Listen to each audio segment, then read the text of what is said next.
আপনারা ইতিমধ্যে অবহিত হয়েছেন যে গতকালকে একটি হৃদয় বিদারক এবং অমানবিক একটি ঘটনা আমরা যেটা অবলোকন হয়ে করেছি যে মিরপুর এক পল্লবীতে একটি বাসা থেকে ৭৫ বছর বয়সী একজন নারীর মরদেহ উদ্ধার করা হয়েছে।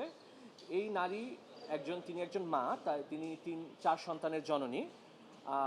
তার মরদেহটি পচা অবস্থায় এবং পোকামাকড় লাশটিতে পোকামাকড় সহ পাওয়া গিয়েছিল এবং পুলিশ প্রাথমিকভাবে ধারণা করছে যে এই বাসাটিতে নারী ৭ থেকে ৮ দিন আগে তিনি মৃত্যুবরণ করেছেন। এবং যেটি আমি বললাম যে তার ৪ সন্তান রয়েছে, চার সন্তানই সমাজে প্রতিষ্ঠিত আমরা যেটি দেখেছি। এর মধ্যে একজন হচ্ছেন উনি সরকারের উচ্চপদস্থ কর্মকর্তা হিসেবে রয়েছেন, একজন বাংলাদেশ প্রকৌশল বিশ্ববিদ্যালয়ের অধ্যাপক হিসেবে রয়েছেন, একজন প্রবাসী রয়েছেন এবং তিনি যে ফ্ল্যাটে থাকতেন সেই ফ্ল্যাটের পাশের রুমেই থাকতেন ওনার স্কুল শিক্ষিকা নিজের কন্যা। এই পরিস্থিতিতে এই অমানবিক ঘটনায় আমরা এবং এই প্রেক্ষাপটে আমরা একটি রিট পিটিশন দায়ের করেছি।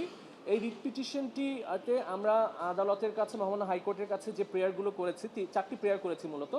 প্রথমটি হচ্ছে যে এই যে হৃদয় বিদারক অমানবিক ঘটনাটা ঘটেছে, এখানে কোনো মানবাধিকারের লঙ্ঘন হয়েছে কি না, কারণ আপনারা জানেন যে Bangladesh universal declaration of human rights 1948 সালের যেটা আমরা সার্বজনীন মানবাধিকার ঘোষণাপত্র, এটা স্বাক্ষর করেছে এবং এই ইউনিভার্সাল ডিক্লারেশন অফ হিউম্যান রাইটসে বলা আছে যে প্রত্যেক নাগরিকের বেঁচে থাকার অধিকার রয়েছে। এখন তিনি যেভাবে মৃত্যুবরণ করেছেন আপনারা দেখেছেন যে তার ঘরটি খুবই আবর্জনাপূর্ণ ছিল, নোংরা অবস্থায় ছিল এবং বসবাস অনুপযোগী ছিল। এবং যিনি নার্স গিয়েছিলেন এখানে তিনি বলেছিলেন যে 1-2 বছর এই ঘরটি মনে হয় পরিষ্কার করা হয়নি।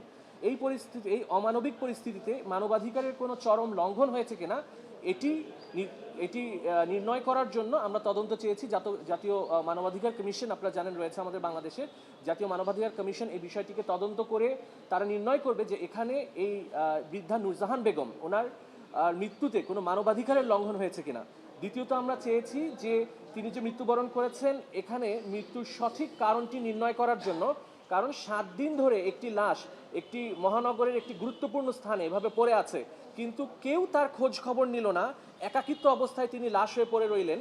এই বিষয়টি তদন্ত করে আমাদের দণ্ডবিধিতে যে অবহেলাজনিত মৃত্যু হয়েছে কিনা সেটি নির্ণয়ের জন্য।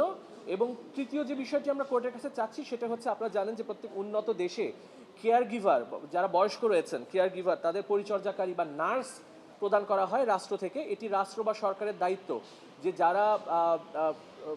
যারা বয়স্ক এবং ইনফার্ম পার্সন রয়েছে, মানে নিজেদের শারীরিক অবস্থা তারা নিজেরা দেখাশোনা করতে পারে না, তাদেরকে পরিচর্যাকারী বা নার্স প্রদানের জন্য আমাদের যে সমাজ কল্যাণ অধিদপ্তর আছেন তারা কেন এই আমাদের দেশে যারা 65 বছর ঊর্ধ্বে রয়েছেন বয়স্ক এবং যারা নিজেদের দেখাশোনা করতে পারেন না তাদেরকে কেন পরিচর্যাকারী বা নার্স প্রদান করা হবে না, এই মর্মে আমরা নির্দেশনা চেয়েছি। এই রিটটি আগামী সপ্তাহে হিয়ারিং করার জন্য আমরা আদালতে জমা দিয়েছি এবং আমরা আশা করছি যে আমরা এই রিটে আদালতে নির্দেশনা দিলে মৃত্যুর সঠিক কারণ নির্ণয় করা সম্ভব হবে।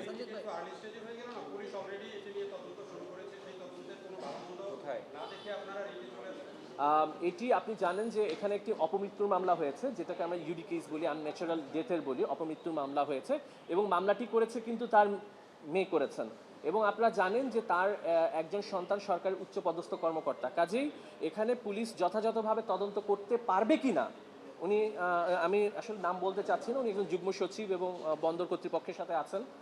পুলিশ আসলে যথাযথ তদন্ত করতে পারবেন কিনা এই বিষয়টি আমরা সন্দিহান। এজন্যই আমরা এখানে তদন্তে চেয়েছি যে একজন ফার্স্ট ক্লাস ম্যাজিস্ট্রেট কর্তৃক যাতে এই মৃত্যুর সঠিক কারণটি নির্ণয় হয়। এবং আমাদের জাতীয় মানবাধিকার কমিশন, আপনারা জানেন যে জাতীয় মানবাধিকার কমিশন একটি পুরাতন সংস্থা, তাদের কাজ হচ্ছে এই সার্বজনীন মানবাধিকারের যে ঘোষণাপত্র এটিকে বাস্তবায়ন করা। বাংলাদেশে এই জাতিসংঘের এই মানবাধিকারের সনদপত্র যদি দেশে বাস্তবায়ন না হয়, একজন মানুষকে খাদ্যের অভাবে, চিকিৎসার অভাবে যদি মৃত্যুবরণ করতে হয়, এটি অবশ্যই যে কোনো দেশে, বাংলাদেশে না যে কোনো দেশে এটি চরম মানবাধিকারের লঙ্ঘন। আরেকটি বিষয় বলতে চাই, 2013 সালে পিতামাতার ভরণ পোষণ আইন আপনি জানেন প্রণীত হয়েছে এবং 2023 সালে পিতামাতার ভরণ পোষণ বিধিমালা প্রণয়ন হয়েছে, যেখানে সন্তানের দায়িত্ব রয়েছে প্রত্যেক পিতামাতার প্রতি, তার উপার্জনের একটি টাকা তিনি তার পিতামাতাকে দিবেন তার চিকিৎসার জন্য, তার বাসস্থানের জন্য, তার খাদ্যের জন্য। আমাদের বিদ্যমান আইনে যেখানে বাধ্যবাধকতা রয়েছে, এবং এটি কিন্তু একটি দণ্ডনীয় অপরাধ, 3 মাস পর্যন্ত সাজার বিধান রয়েছে, সেখানে একজন নারী বৃদ্ধা যিনি মা, যার সন্তানরা বাংলাদেশে অবস্থান করছে, সেখানে 7 দিন ধরে তার মৃতদেহ পড়ে আছে একটি বাসায়, এই বিষয়টি কেউ জানে না, রাষ্ট্রের আইন শৃঙ্খলা বাহিনী জানে না, ওই বাসায় যে আত্মীয় স্বজন প্রতিবেশীরা আছে তারা জানে না। এটি সন্দেহজনক এবং এই বিষয়টি সঠিক তদন্তের জন্যই আমরা বিচারিক তদন্ত চেয়েছি।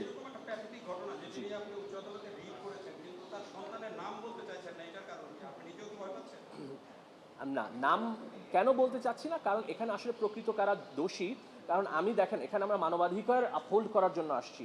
প্রত্যেক মানুষের আপনি জানেন যে আমাদের cardinal principle of law is every person should be presume to be innocent until prove guilty.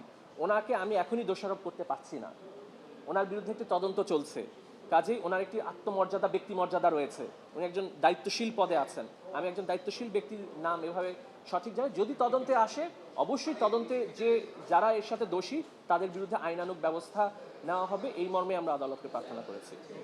ধন্যবাদ।